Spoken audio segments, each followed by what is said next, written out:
Hey guys, it's Tara here coming at you with my week 26 post VSG surgery update. This also has my 6-month anniversary in it as well. So I'm going to get started with my stats and then we'll get into a couple things of what's going on with me. My high weight January of 2016 was 252 pounds. My surgery weight March 22nd, 2016 was 235 pounds. Last week I came to you at 187, and this week I'm coming back to you again, still at 187. So no loss, no gain, kind of flat, and I'm okay with that, and I'll tell you why. If you watched my video last week, I'm going to pause right here and just say we are going to get interrupted in this video by furry friends, by children coming in and out, and who knows what else is going to happen in this video. My dog is barking her head off. I don't know what she's barking at, but I apologize for any interruptions. So I came to you guys last week and I was still the same, the 187. I've been like 187 for the last 3 weeks, I think, I want to say. And part of that is because I've been sick and I'm not really getting any better. Every day I hope that I'm getting better, and then it just keeps going on and on and on. I have not been back to the doctor. I finished my antibiotics and I took my sinus medication that they recommended, and I feel like it's starting to move. It's mostly in my chest, and then I'm battling fatigue, extreme fatigue, and that's part of the issue of why my weight is not moving. I'm not burning more calories than I'm taking in. I'm still eating the same, but I'm not working out, I'm not walking, I'm not doing any of that stuff that I would normally do, and the scale's showing it. So hopefully by next week, I'm going to go through the weekend. I'm not going to push myself over the weekend, but by next week, hell or high water, I don't care how I'm feeling unless I am in a hospital bed or dead, I am getting back out there and going to start working out. Even if I have to go at a slower pace and less weight, I'm going to get back at it. I have to. I'm not happy being 187 for several weeks in a row. It's time to start getting better. So, see, it's all in there. I'm just hoping. I feel like one big cough, one big session, I can get it all out and be done, but it's not wanting to come out. It's just rattling around all in here. So I apologize if I start having fits on camera. Sorry. So like I said, I'm at my 6-month mark. I actually went to my surgeon's office last week. I met my physician's assistant and did my follow-up, see where I'm at and what they think. I met with Ivan, and we did the weigh-in with the girl there that does the weigh-ins and stuff like that. And then she had me sit in the room, and I waited a couple minutes, and Ivan came in and said, how you feeling? How's it going? Are you feeling like you've got a handle on everything? And I told him that other than being sick right now, that I've had no complaints, that I'm really happy with where I'm at. And he said, well, I'll be honest with you. He said, I always talk to the girl that does the weigh-ins before I come into the room to see people, and this is him talking. He said, I asked her, how's she doing? And she said, killing it. She's just killing it. She's doing great. So that made me feel really good. He said that, he's always said this to me. He said, I wish all of my patients were like you, and I love hearing that because that means I'm doing something right. He said most of the cases that he sees, he will ask people what they're eating, are they getting their water in, and people struggle with some of the most basic things. So I don't have any problem getting my water in. I hit my protein, I hit my calorie goals, doing really well there. And another thing he said to me was about my home life and stability in life. And first thing he said to me when he came in was, how's it going? Or what's new? And I said, nothing's really new. I told him about our whitewater rafting and all that, that was the newest thing happening in our lives. And he said, that makes me so happy. He said, people come in here all day, every day, and have awful things happening in their lives. People being evicted from their homes, facing losses, huge losses, losing family members, drug problems, community issues, financial issues, and just dumping all of that on him because it's a safe place. So he was relieved that I didn't have any of that going on there. So we talked a little bit about what life looks like for me. Am I taking my vitamins? Am I doing all of these things that they had outlined? And I am. And so the visit went really well. And then I asked him if he thought I was on track. Am I where I'm supposed to be? Am I at the weight loss goal that they would have for me? And he looked at me, and it was an odd conversation. He said, I don't tell anyone how much weight they should lose. He said, I learned that very early on in my career, that that's not the way you go about it. He said, this surgery, the VSG surgery, now gastric bypass or the DS surgery, those are different. He said, but the VSG surgery is designed to help people lose 50 to 70% of their excess weight over a 5-year period. So when I started out at 252, so I was about 110 to 120 pounds excess weight, and I've lost now, I'm in the 60 some pound range that I've lost. So that's half. That's the 50%. So I'm already at basically 50% of losing my excess weight in 6 months. So he said, imagine yourself sitting in this seat next year, this time next year. And he's right. I've made great progress so far, but what am I gonna look like? What am I gonna feel like this time next year, or even just at my 1-year anniversary in March? So that was kind of an awesome mind check, was that he's right. And we look at this and everybody says, 6 months is the honeymoon period. And for some people, after the 6 months, it gets really hard, and that's when the real work begins. But my surgeon's office looks at things in a 5-year time period, which I thought, that's really cool, because you don't wind up forcing yourself to try to get all your work done in the 6 months or do that and then do the hard stuff after that. Take your time, do what you need to do what you know is right, bounce back from your mistakes. We all make them. Learn from them, grow, and move on. This is a lifelong thing. This is not a 6-month, year, 2-year thing. This is the rest of our lives. So that was kind of eye-opening, and I know that in my head, but to hear them say that and to have it click was kind of cool, because now I feel like, yes, I've been 187 for like 3 weeks now. Who cares? I'm 187. 187. How many people out there would kill to be 187? So I'm happy with that. Okay, so that visit went really well. I go back again in March, just like a week shy of my 1-year surgiversary, for those that like that term. Okay, so with it being my 6-month anniversary, I decided it was time to do my measurements again. So I had my husband do it, because I don't like doing it myself. I think when you do it yourself, you can skew things, you can pull a little bit tighter, you can suck it in. So I had my husband do it, and here's what I found. Since the beginning, actually not even since the beginning, this is since March, since my surgery, I didn't do measurements at my highest weight, and I kicked myself for that. If you are post-op and getting started, get your measurements right now, as early as you can if you haven't done it already, because you're going to want those. I wish I would have had my highest measurements. But so far, 6 months in, I have lost 5 inches off of my waist, 6.5 inches off of my hips, 6.5 inches off of my thighs, 2.25 inches off my calves each. My arms, I've lost 1.25 inches, and last but certainly not least, my boobs. I've lost 4.25 inches in my boobs. Now, I went from a 40C, 42C, now I'm into a 38B.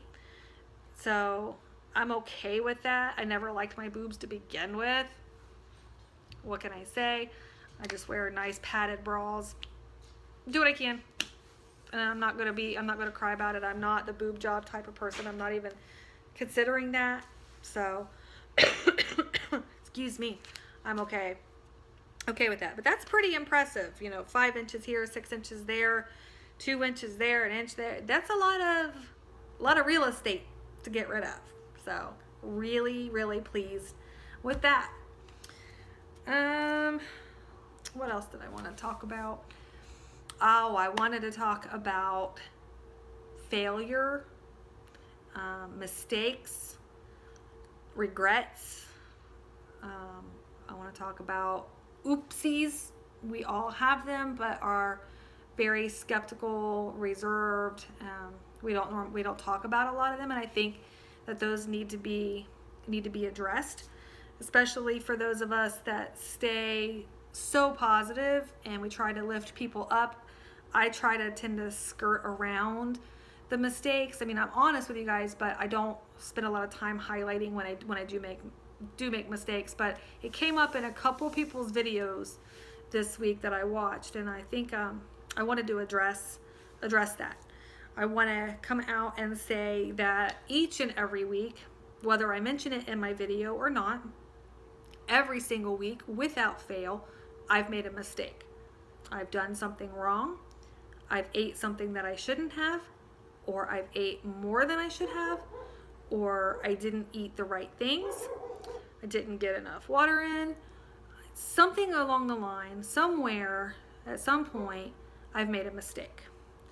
And what I've learned from that is that we are all human. We set some crazy standards for ourselves. I know each and every one of us has sat at the pre-op stage, watched videos of people saying, oh, I did this and I did that, and we go, man, I will never do that. Why would you do that after you have surgery and you have a new lease on life? Why would you do that? I guarantee you, every single one of us has said that. And I also guarantee you that every single one of us that gets past a certain point, we've all screwed up.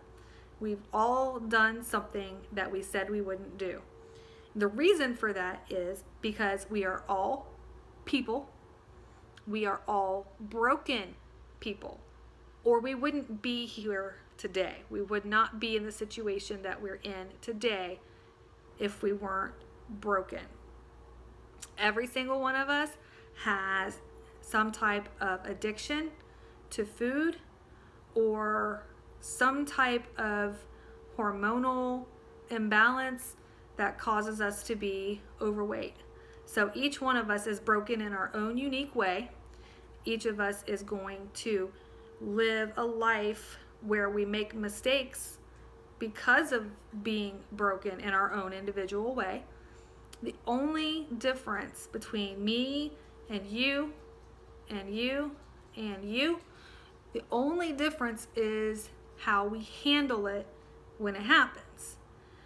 Now, some of us go into deep despair and depression, beat ourselves up, call ourselves nasty names, say that we're not worth it, we're not worthy of anything, we shouldn't have had the surgery because now we've gone and messed it up.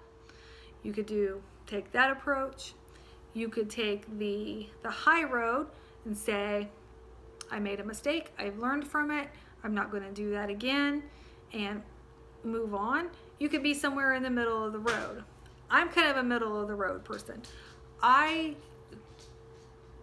initially said I would not do certain things, and when that became unrealistic, I had to revamp my expectations of myself.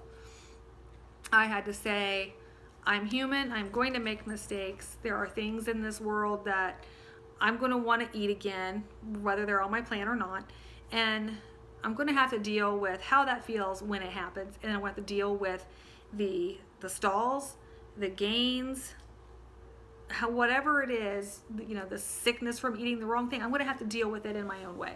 So I am trying to be a middle of the road kind of person. I refuse to beat myself up when I do something wrong. That's not going to do me any good. It's not going to do any of you any good.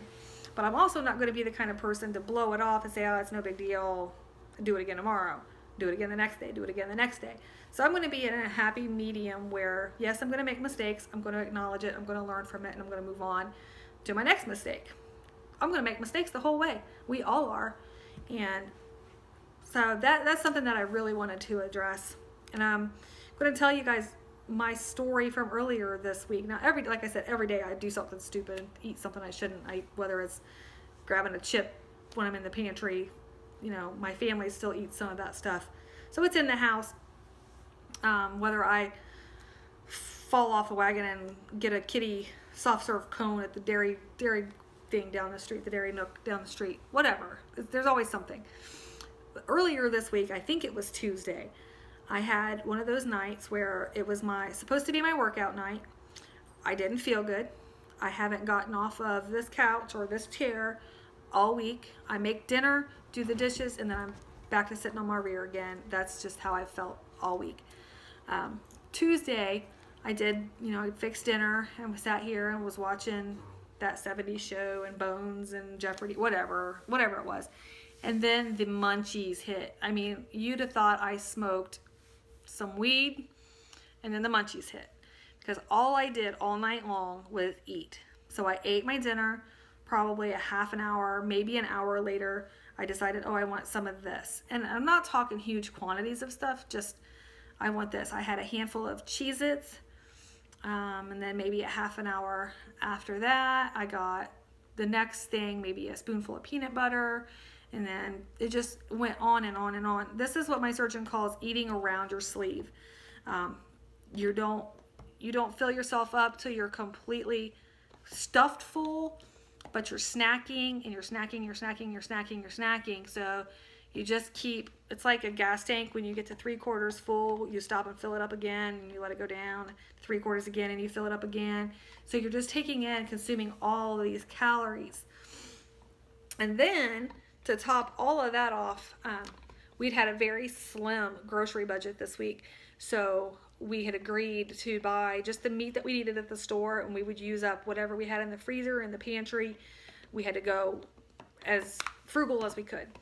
So I was sitting there and I was like, Dad, man, I want something sweet, and I don't keep sweets in the house. So I got in the pantry and I dug around and I found a can of cherry pie filling that we had bought for a camping trip long time ago, like a year ago, that we never used. And I was like, I don't want to sit there and just eat cherry pie filling, and I don't have, pie crust and all that. So I did something horrible. I toasted a piece of bread, put butter on it, sprinkled cinnamon sugar on it, and then put the cherries on top of that, and ate a whole slice of bread, white bread, with sugar and butter and cinnamon and cherry pie filling on it, after eating a handful of Cheez-Its and peanut butter and whatever else it was that I ate that night. Now, after I got done with all of that, and by that time it was bedtime. Now I'm going to bed on a super stuffed stomach. Awful. I felt horrible about myself. I felt fine. I didn't feel sick, but I was sick in my head. I could not believe what I had done. I felt so bad that I told my husband, I said, if this happens to me tomorrow, I will go to bed at 7 o'clock. I don't care what time it is. If this hits me tomorrow, this is not happening again. I had reverted right back to the worst of the worst habits that I've ever had. And that binge eating, when I say binge eating, I mean not so much eating huge quantities, like eating a whole bag of chips or a whole thing of ice cream, but from one thing to the next, to the next, to the next, to the next. That's how I always justified, I'm not doing too bad. I only had a little bit of this, and a little bit of this, and a little bit of this, and a little bit of this, and a little bit of this, until I've probably sat and ate 2,000 calories worth of just whatever after I had dinner.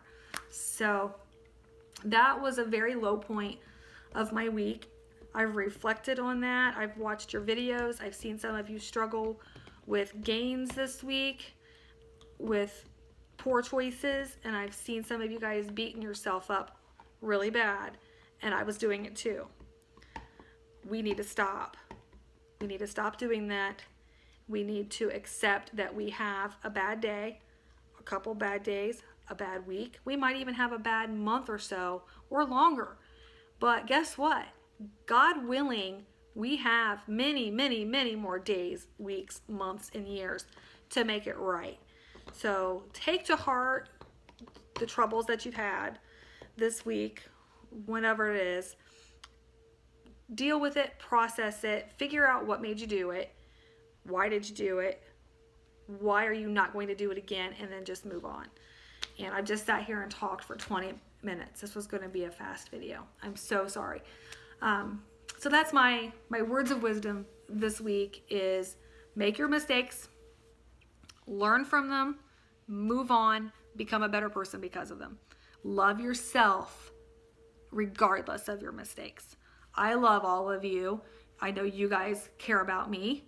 And I know if I sat here and beat myself up on camera, you would send messages and comments to not beat myself up about it and to grow from it and to show myself some love. So I'm telling you guys the same thing. I love each and every one of you. We all are going to have those struggles, especially the farther out we get, the more tempted we are going to be to take chances and do things that we shouldn't. So this is me saying I've screwed up. I've taken it to heart. I'm moving on, and we'll see what happens again next week. So I am going to let you guys go. Super sorry that it went so long. I love you all. If you have any questions or comments, you can do it down below. I'll talk to you guys again next week for week 27. Bye.